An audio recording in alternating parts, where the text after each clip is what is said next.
வேர்க்கடலையும் பாலையும் வச்சு இது வரைக்கும் இப்படி நீங்கள் செஞ்சுருக்கவே மாட்டீங்க. அந்த அளவுக்கு ரொம்பவே புதுமையான அருமையான ரெசிபிங்க. ரொம்ப சுலபமாக செஞ்சிடலாம். Hi friends, welcome to Chennai food.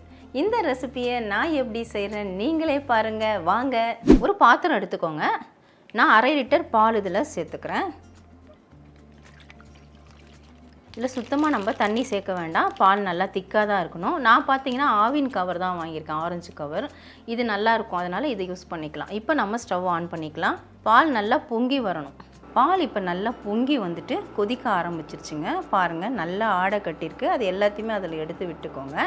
இப்போ நல்லா பால் பொங்கி வந்து கொதிக்க ஆரம்பித்ததுக்கப்புறமா இதில் நாம் வேர்க்கடலையே சேர்க்க போகிறோம். நான் 250 கிராம் அளவுள்ள மெஷரிங் கப்பில் 1/2 கப்பு வேர்க்கடலை எடுத்து வச்சுருக்கேன். இது வறுக்காத பச்சை வேர்க்கடலை தான். இதை நம்ம அப்படியே சேர்த்துக்கலாம். இது பாலில் நம்ம வேக விட போகிறோம், அதனால் அதை அப்படியே சேர்த்துக்கலாம். இப்போ வேர்க்கடலை நம்ம அதில் சேர்த்தாச்சுங்க. அப்படியே நல்லா கலந்து விட்டுடுங்க. மறுபடியும் இதில் பார்த்தீங்கன்னா ஒரு 10 பாதாம் பருப்பு நான் எடுத்து வச்சுருக்கேன். அது இதில் சேர்த்துக்கிறேன். இது ஆப்ஷனல் தான். நான் தோல் நீக்காமல் தான் சேர்க்குறேன். தோல் நீக்கிறதா இருந்தால் நீங்கள் சூடான தண்ணியில் ஊற விட்டு அதுக்கப்புறமா எடுத்துகிட்டு சேர்க்கணும். 10 முந்திரி பருப்பு அதையும் இதில் சேர்த்துடலாம். இந்த பார்த்தீங்கன்னா ஒரு 5 நிமிஷம் இந்த பால்லேயே நல்லா வேகணும். நம்ம எல்லாமே பச்சையாக தான் சேர்த்துருக்கோம், அதனால் இந்த பால்லேயே ஒரு 5 நிமிஷம் நம்ம வேக விட்டுடலாம்.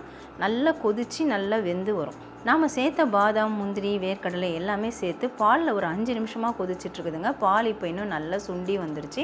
இந்த சமயத்தில் நம்ம சர்க்கரை சேர்த்துக்கலாம். நான் வெள்ளை சர்க்கரை தான் சேர்க்குறேன். நீங்கள் நாட்டு சர்க்கரை, வெல்லம் சேர்க்குற மாதிரி இருந்தால் தண்ணியில் கொதிக்க வச்சுட்டு கடைசியாக இறக்கும் பொழுது சேர்த்துக்கோங்க. இப்போ நான் வெள்ளை சர்க்கரை 3/4 கப்பு சேர்க்குறேன். எந்த கப்பில் வேர்க்கடலை எடுக்கிறோமோ அதே கப்பில் 3/4 கப்பு சேர்த்துக்கோங்க.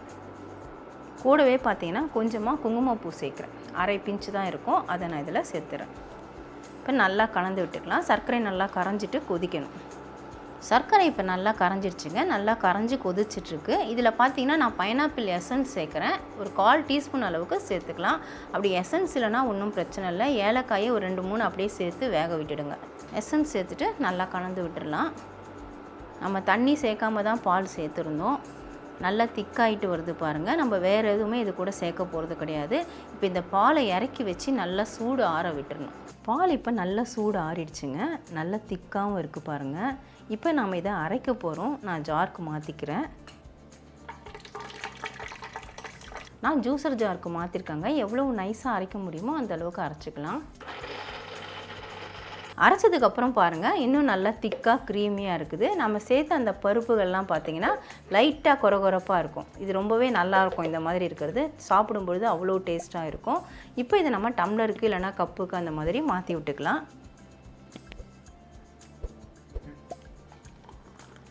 நான் ஒரு கப்புலேயும் ஒரு பெரிய டம்ளர்லேயும் ஊற்றிட்டேங்க. இதை நம்ம அலுமினியம் ஃபாயில் போட்டு அப்படியே கவர் பண்ணிவிட்டு ஃப்ரீசரில் வச்சிடலாம். அப்படி அலுமினியம் ஃபாயில் இல்லைனா ஒன்றும் பிரச்சனை இல்லைங்க. நம்ம வாங்குகிற அந்த பால் கவரையே சுத்தம் பண்ணிவிட்டு அதை கட் பண்ணி போட்டு மேலே ஒரு ரப்பர் பேண்ட் போட்டிங்கன்னா நின்றுக்கும். இப்போ இதுக்கும் நான் அலுமினியம் ஃபாயில் போட்டுறேன்.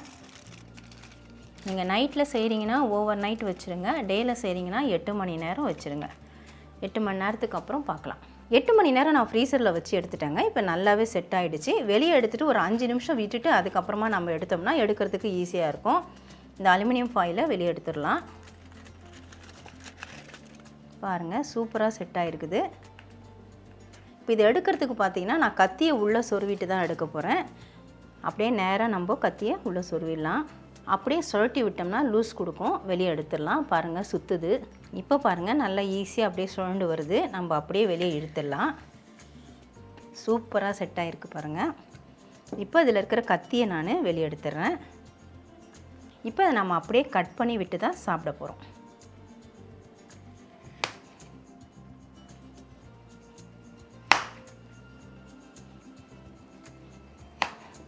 கப்புலேருந்து எடுத்துகிட்டு பீசஸ் எல்லாம் நான் கட் பண்ணிட்டேங்க. கார்னிஷ்காக கொஞ்சமாக நான் பிஸ்தா தூவுறேன். இது ஆப்ஷனல் தான், இருந்தால் தூவிக்கோங்க, இல்லைனா வேண்டியதில்லை, அது ஸ்கிப் பண்ணிக்கோங்க. இப்போ டேஸ்ட் எப்படி இருக்குன்னு பார்த்துடலாமா?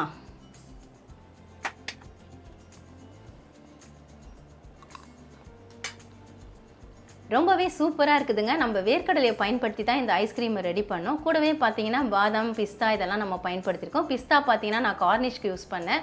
பாதாம், முந்திரி நம்ம சேர்த்து வேக விட்டு அரைச்சி நம்ம பயன்படுத்தியிருக்கோம். டேஸ்ட் அவ்வளோ அருமையாக அட்டகாசமாக இருக்குது. நம்ம சேர்த்த இனிப்பும் கரெக்டாக இருக்குதுங்க. நான் கொஞ்சமாக எசன்ஸ் தான் சேர்த்துருந்தேன் ஃப்ளேவருக்காக. நீங்கள் வேணும்னா ஏலக்காய் பொடி கூட சேர்த்துக்கலாம். நம்ம கடையில் போயிட்டு காசை கொடுத்து ஐஸ்கிரீம் வாங்கி கொடுக்காம நம்ம வீட்டில் இருக்கக்கூடிய பாலை வச்சு இருக்கிற நட்ஸை வச்சு ரொம்ப சுலபமாக செஞ்சு கொடுக்கலாம். வேர்க்கடலையை வச்சு செஞ்சுருக்கிறதுனால ரொம்பவே ஹெல்த்தியானதுன்னு சொல்வேன். நீங்கள் ஐஸ்கிரீம் எப்படி ஹெல்த்தின்வீங்க? இப்போ கொளுத்துற வெயிலுக்கு பார்த்தீங்கன்னா கூல்ட்ரிங்க்ஸ் சாப்பிடலாமா, ஐஸ்கிரீம் சாப்பிடலான்னு பெரியவங்களே ஆசைப்படுவோம். அப்படி இருக்கும்பொழுது குழந்தைங்களும் ரொம்பவே ஆசைப்படுவாங்க. நம்ம அதை கடையில் வாங்கி கொடுக்காம இந்த மாதிரி வீட்டில் நல்லா ஆரோக்கியமாக செஞ்சு கொடுக்கலாம். ரொம்ப ரொம்ப டேஸ்ட்டாக இருக்கும். கண்டிப்பாக ட்ரை பண்ணி பாருங்கள் ஃப்ரெண்ட்ஸ். ட்ரை பண்ணி பார்த்துட்டு எப்படின்னு எனக்கு கமெண்ட் பண்ணுங்கள். மறக்காமல் நம்ம சேனலில் சப்ஸ்கிரைப் பண்ணிக்கோங்க, லைக் அண்ட் ஷேர் பண்ணுங்கள். இதோட இந்த வீடியோவை நான் முடிச்சுக்கிறேன்.